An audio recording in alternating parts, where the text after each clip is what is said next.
TBS 보도국의 양아랑 기자 모셨습니다. 어서 오세요. 네, 안녕하세요. 자, 첫 소식 가볼까요? 네, 오프닝에서 전해주셨는데 이제 평창 동계올림픽이 정말 딱 100일 앞으로 다가왔습니다. 네네. 내년 2월 9일부터 25일까지 평창, 강릉, 정선 일대에서 펼쳐지는데요. 오늘 평창 동계올림픽 성화가 그리스에서 인천공항으로 오전에 도착을 했습니다. 네. 이낙연 총리와 또 평창 홍보대사 김연아 씨가 안전 램프에 담겨온 평창 불꽃을 임시 성화대로 옮겼고요. 네. 이낙연 총리가 다시 성화봉으로 불길을 옮겼습니다. 앞으로 이 성화가 인천을 시작으로 제주도를 거쳐서 전국을 순회하게 됩니다. 뭐 지금 이제 준비 상황이든 여러 가지 지금 체크할 게 있는데요. 저희가 3부에서 이 최문순 강원지사와의 지금 인터뷰가 예정이 돼 있습니다. 이따 좀 자세히 물어보도록 하고요. 자, 다음 소식으로 넘어가죠. 네, 박근혜 정부 시절 청와대 핵심 참모들이 국정원의 특수활동비 수십억 원을 받은 정황이 속속 드러나고 있습니다. 네네. 청와대 문고리 3인방 중 어제 검찰에 체포됐던 안봉근 전 청와대 국정홍보비서관 그리고 이재만 전 청와대 총무비서관은 007 가방에다가 5만 원권을 넣어서 매달 1억 원을 받은 혐의를 받고 있는데요. 네. 검찰은 두 비서관이 먼저 돈을 요구했다는 이현수 전 국정원 기획조정실장의 진술도 확보를 했습니다. 네. 또 두 사람 역시 이를 인정한 것으로 알려지고 있습니다. 게다가 안전비서관은 개인적으로 추가로 돈을 받은 혐의도 있는데요. 이 부분에 대해서는 지금 진술을 거부하고 있다고 합니다. 네네. 이뿐만 아닙니다. 조윤선 전 청와대 정무수석 그리고 현기환 전 정무수석도 국정원에서 매달 500만 원을 받았는데 네. 추명호 전 국정원 국장이 돈을 전달했다는 의혹이 있고요. 네. 당시 청와대가 20대 총선을 앞두고 자체적으로 비공개 여론조사를 실시했는데 네. 비용 5억 원을 국정원에 요구해서 받았다는 진술도 나왔습니다. 아무튼 지금 이제 검찰 수사가 초입 단계이기 때문에 이 돈의 성격이라든지 실체 이거는 좀 더 기다려봐야 뭐 정확히 파악을 할 수 있을 것 같은데요. 네. 근데 참고할 만한 유사 사건이 하나가 있습니다. 2012년인데요. 네. 2012년에 이제 제가 이 이슈 털어주는 남자 줄여서 이털남이라고 하는 팟캐스트를 진행하는 적이 있었는데 이때 이 민간인 불법 사찰 증거인멸 사건을 폭로한 적이 있었어요. 네. 근데 그때 이 장진수 전 총리실 주무관이 양심 고백을 했었고요. 근데 그때 더 정확히 이야기를 하면 2012년 3월 14일 인터뷰에서 장진수 전 주무관이 한 사건을 폭로하는데요. 이게 지금 아주 유사한 사건이에요. 한번 들어보시죠. 자, 이영호 전 고용노사 비서관에게 총리실 공직윤리지원관실에서 돈이 전달이 됐다고 하는데 얼마씩 전달을 했다는 건가요? 매월 200만 원씩 전달이 된 걸로 알고 있습니다. 그러면 그 돈은 어디서 난 돈입니까? 저희 조직의 특수활동비라는 예산이 있습니다. 예. 그러면 그 돈은 수표였습니까? 현찰이었습니까? 현금이었습니다. 현금이요? 만 원권이요? 예, 5만 원권이었습니다. 5만 원권으로? 네. 그러면 자, 이 돈을 언제부터 전달을 한 겁니까? 제가 전임자로부터 인수인계를 받았던 사항이고 가서 제가 2009년 8월부터 전달해서 그 다음에 2010년 7월까지 제가 근무했는데 네. 6월까지는 전달을 했던 것 같습니다. 그러니까 한 번도 그런 적이 없이 매달 전달을 네, 제가 근무했던 동안은 매달 드렸습니다. 거의 붕어빵. 네. 판박이 아닙니까? 5만 원권도 나오고. 네. 네, 지금 그러니까 여기서 이제 나오는 이영호 전 고용노사 비서관이라는 사람이 당시 그 민간인 불법 사찰 증거인멸 사건의 이른바 중간 몸통 네. 해가지고 기소가 돼서 유죄가 확정이 된 사람인데요. 청와대 이제 비서관인데 매달 200만 원씩 상납을 했다라는 건데 총리실의 특수활동비에서 돈을 빼가지고 5만 원권으로 바꿔서 직접 전달을 했다. 이번 국정원 사건하고 똑같습니다. 거의 네. 판박이. 액수만 좀 다르고. 네. 자, 여기서 박근혜 정부 때만이 아니라 이명박 정부 때에도 싱크로율 거의 99%의 상납이 있었다. 이런 이야기가 되는 건데 이걸 어떻게 해석을 해야 되겠습니까? 네. 우연의 일치가 아니라면 이번 사건은 이 구악의 일단을 보여주는 것이다. 이렇게 봐야 될 것 같은데요. 네. 정부 각 기관에 배정된 특수활동비가 청와대로 상납되는 이 구조적인 악습이 횡행하고 있었다. 네. 이런 이야기로밖에는 연결이 안 되는 것 아니겠습니까? 이번뿐이 아니라는 거죠. 그렇죠. 포인트가 바로 이것인데요. 자, 근데 이번 사건의 경우에는 회당 1억 원이니까 한 달에 1억. 굉장히 큰 액수죠. 규모가 이전 건과는 비교가 되지 않을 정도로 크고요. 요번에 등장하는 조윤선, 현기환 네. 당시 정무수석에게 매달 500만 원씩 갔다는 거와 매달 1억씩 갔다라고 해서 규모에서 비교가 안 될 정도로 크니까 네. 그 매달 1억 원이라고 하는 돈의 최종 수령자는 확실하게 밝혀야 됩니다. 네. 검찰 수사를 끝까지 지켜봐야 되는 건데 이 점은 분명히 확인을 하고요. 아울러서 또 하나 이 구악이라고밖에는 볼 수 없는 이 구조적인 문제 이것도 이참에 깨끗이 도려내야 한다. 네, 이 점도 확실히 좀 공개를 해야 될 필요가 있을 것 같아요. 그렇습니다. 이게 네. 지금 두 사건이 거의 99% 일치하는 판박이 사건이기 때문에 이거라고 한다면 이거는 좀 거의 구조적인 문제로 접근해 들어갈 수 있는 성질도 있지 않는가. 이 점을 좀 강조를 하는 거고요. 네. 자, 다음으로 넘어가죠. 또 어떤 소식 있습니까? 네. SBS가 노사 합의에 따라서 논두렁식의 보도에 대한 진상을 조사한다는 소식입니다. 그래요? 네. 노사가 진상조사위원회를 구성하기로 합의하고 이번 주 안에 활동을 시작할 계획인데요. 네. 외부 인사 주도로 위원회가 꾸려진다고 합니다.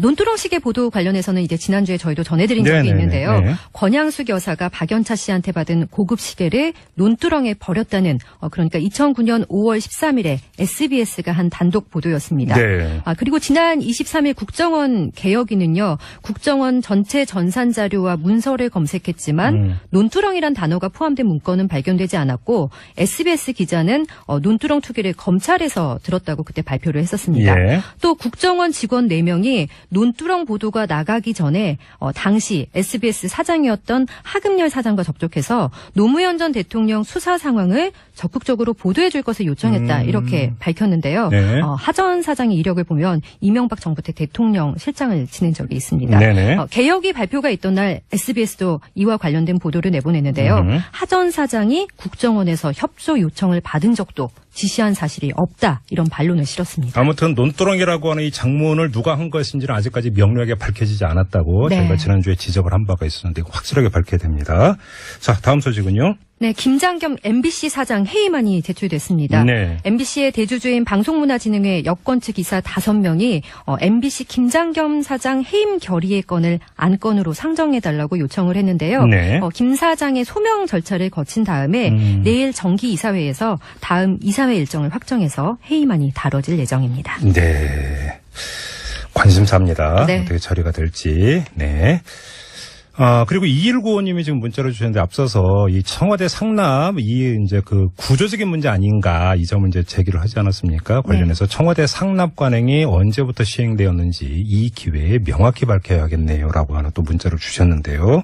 그렇습니다. 밝힐 거 확실하게 밝히고 도려낼 건 확실하게 도려내야 됩니다.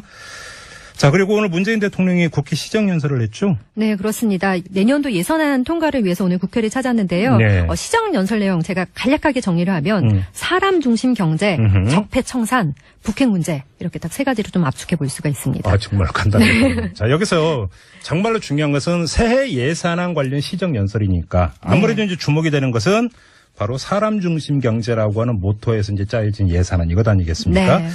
이거 워낙 복잡한 문제인데요. 그래서 저희가 잠깐 여기서 전문가 연결해서 도움 말씀 듣도록 하겠습니다. 정창수 나라살림 연구소장 연결해서 이 예산안 쟁점 짚어보도록 하죠. 여보세요. 여보세요? 예, 안녕하세요, 소장님. 네.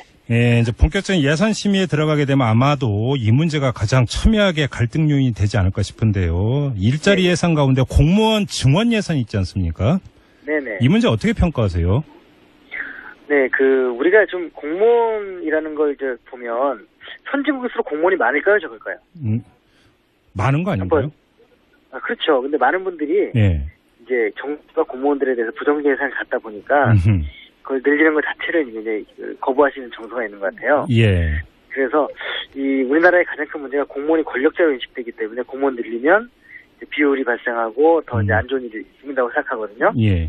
그런데 이제, 공무원을 서비스맨이라고 생각하면 사실 늘릴 공무원이 있는 거죠. 예. 줄일 공무원도 있지만. 네. 그래서 사실 이번에 이제 늘어난 대부분의 공무원들이 경찰, 소방 아니면 복지 관련한 공무원들이기 때문에 늘어나는 그 자체에 대해서는 사실은 개별적으로 놓고 보면 반대하시는 분들이 없어요. 예. 근데 다만 이제 이 규모와 재정 부담을 얘기를 하시거든요. 야당이 이야기하는 거 간단히 이건 경직성 경비 아니냐. 일단 증원을 해놓으면 네. 계속 인건비가 계속 나가야 되는 건데 감당이 되겠느냐 이거 아닌가요? 네네.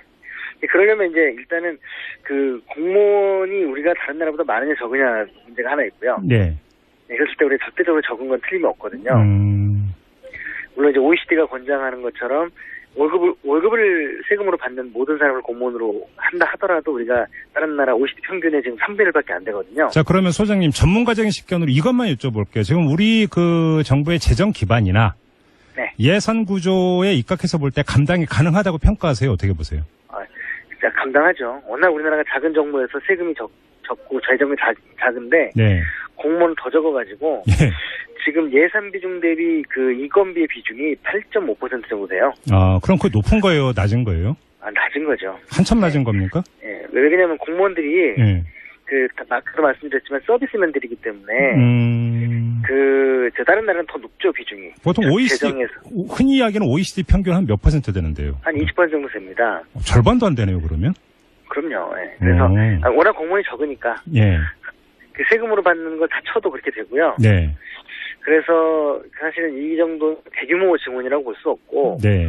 그 예전에 이명박 정부나 박근혜 정부 때 늘려가는 것보다 좀 더 많이, 그러니까 그분들이 보통 그 0.5%에서 1% 정도 늘렸는데, 네. 이제 이번에 한 1%에서 1.5 정도, 그 예. 정도이기 때문에, 예. 그렇게 대규모적인 증가라고 볼 수는 없습니다. 그러니까 빠른 것도 아니고 대폭도 아니다. 이런 또 평가시네요, 네네네. 그러면. 맞습니다. 알겠습니다. 예. 그리고 또 하나가 이제 복지 예산 아니겠습니까? 네네. 이제 복지 이야기만 나오면 항상 또 이제 보수 쪽에서는 재원 이야기 하는데, 예. 지금 그러니까 소득 주도 성장론을 이야기를 하고 이러면서 국민의 가처분 소득을 늘릴 수 있는 예산, 문재인 대통령이 오늘 이 점을 강조를 했는데, 지금 문제는 재원 마련 대책은 어떻게 평가하세요? 예산안 꼼꼼히 들여다 보셨을 거 아닙니까? 예. 이번에 그 예산 늘어난 게 28조입니다. 네. 그중에 11조가 지방으로 내려가고요. 예. 16조 정도가 이제 더 늘어난 건데, 네. 그 복지 예산이 16조 들어요. 예. 그러니까 이제 그 액수가 채워지는 거죠. 이제 그런데 이제 그거 말고도 국방이랑 교육 쪽에도 한 8조 이상 더 나가는 예산이 있습니다. 예.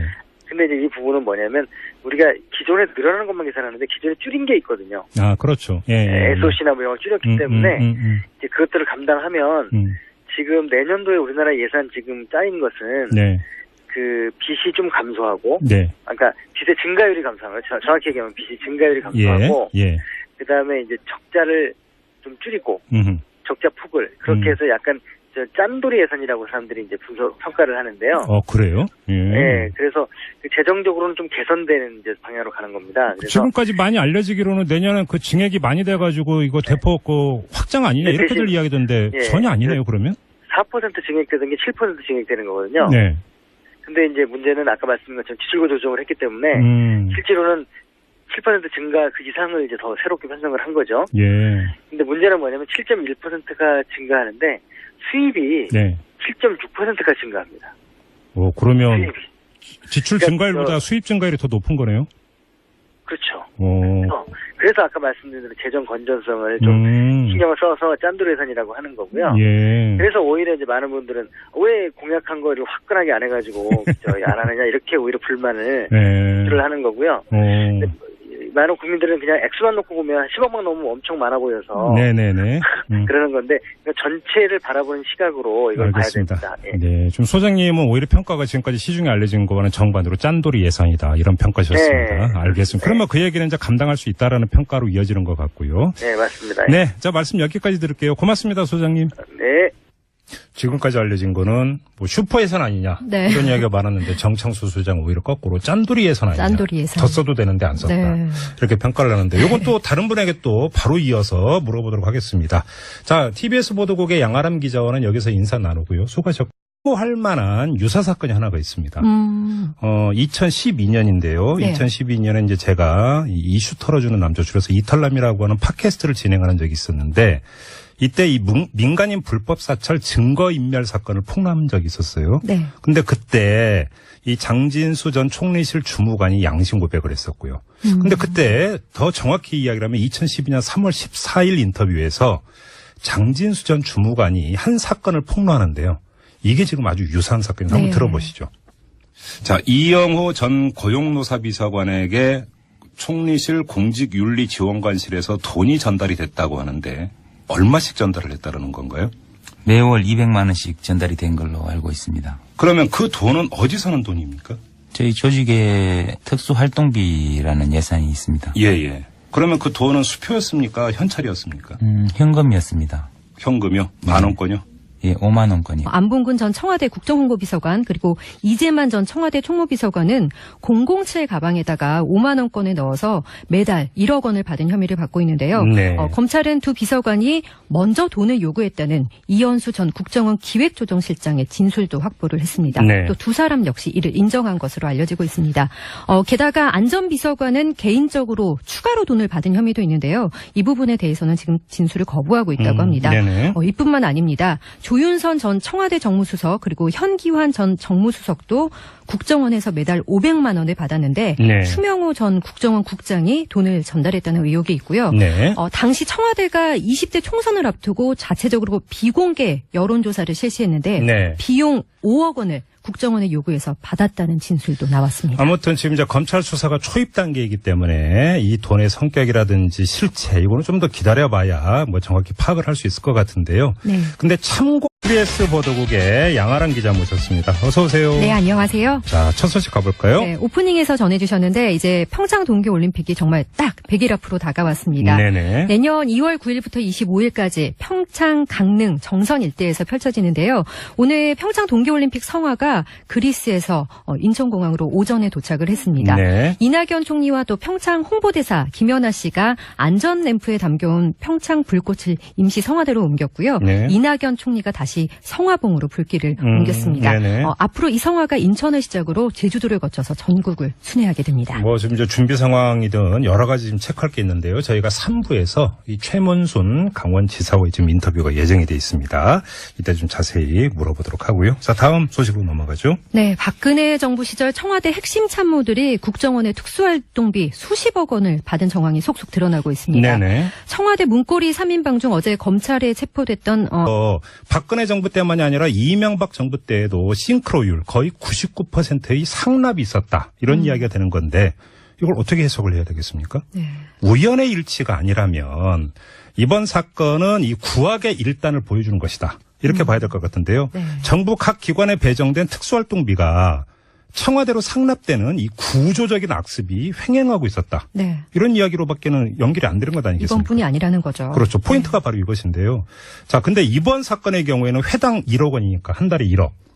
굉장히 큰 액수죠. 규모가 이전 건과는 비교가 되지 않을 정도로 크고요. 요번에 등장하는 조윤선, 현기환 네. 당시 정무수석에게 매달 500만 원씩 갔다는 거와 매달 1억씩 갔다라고 해서 규모에서 비교가 안 될 정도로 크니까 네. 그 매달 1억 원이라고 하는 돈의 최종 수령자는 확실하게 밝혀야 됩니다. 네. 검찰 수사를 끝까지 지켜봐야 되는 건데 이 점은 분명히 확인을 하고요. 아울러서 또 하나.